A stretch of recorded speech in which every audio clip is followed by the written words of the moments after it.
Because I think a lot of the times when you are an idol or you're someone like in a group, you also have to uphold the image of the whole group, when in reality maybe that may not be your own for that specific moment. Because life, it's of ups and downs, and it has nuances, and there's light and darkness.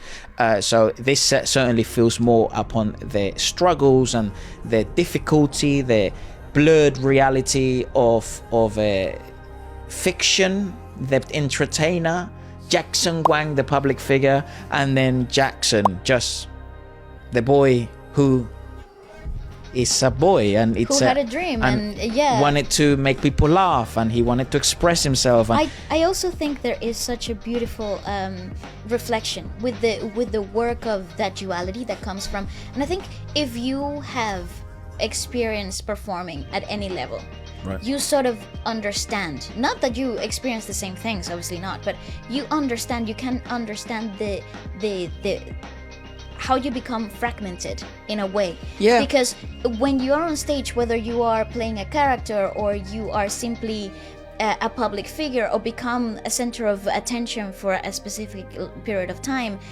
there's an alter ego there's a to split. you. There's definitely a split, for sure. You're not the same person that got up in the morning and brushed their teeth and got on with their daily tasks.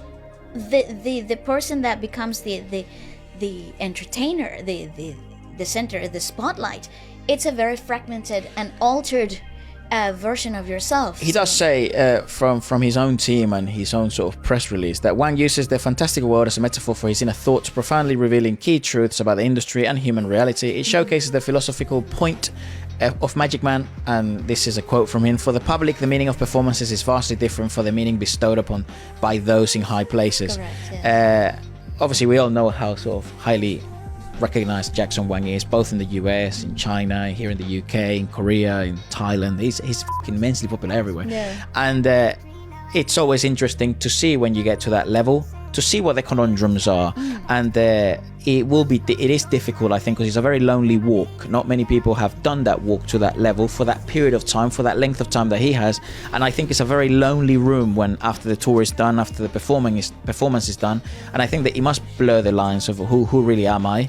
Are these feelings that am I feeling they're always so neglected in this alter ego, so then they all get sort of pushed back to your true humanity of what you're actually like, because you're not always an entertainer. And I think it's difficult as well because of the loneliness that a lot of people sort of like disregard, because you come... Tours are very lonely. Yeah, you come from... And we've never done them at the level that he has. Like, he's done Coachella, he's done world tours, he's done solo tours. We've never done it to that level. And from my perspective, I've always been a musician, so it's kind of hard to know what... However, we know to a certain extent the toll that it takes to be, up really late. I guess.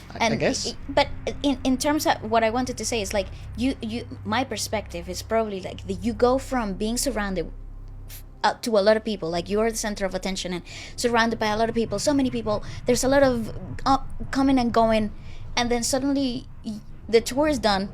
You packed up your things, you packed up the costume and took off the makeup. And you get to your house and you're by yourself. Yeah. And then there is a deafening silence. Yeah. And I think that duality also fragments who you become in the public's eye as well. Agreed. Well, let us know what you guys thoughts about it, and obviously big up to him. It's very difficult to create something that I think specifically probably minds like him are happy with. This has so much depth. Correct. And also I am interested in listening to the music experience of the album, because this is very much an intertwined experience. This is quite rare. I think it's risky because you can run the risk of like the song doesn't really make as much sense if you don't look at the video, or perhaps the listening experience is enhanced by the music video. So the question is always, as music reviewers, we'll have to check out the album, see what the actual full listening experience is, but did it create enough interest for us to want to? 100%. Absolutely. Let us know what you guys thought about it, and adios.